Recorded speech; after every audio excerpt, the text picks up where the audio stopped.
Hey, I'm a new bow tie from the hillside, and today I'm going to show you how to tie me. Real easy. Left side, 2 or 3 inches longer than the right. Swing it over in front of the short side, then down and up and past the neck. Okay? Back side comes out to the left. Fold it across in front. Put it right over your collarbone. Okay? The bottom side swings out in front. Take the left, you're going to see a fold there, and you're going to feel the tip on the other side. Fold those in front like a butterfly. Pinch it.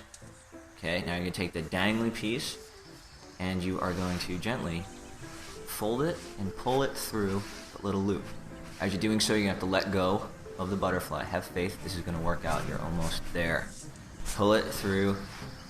Okay, now you've got a loop in the back right. You've got a loop in the front left. Give them a tug on the edges. Look at yourself in the mirror.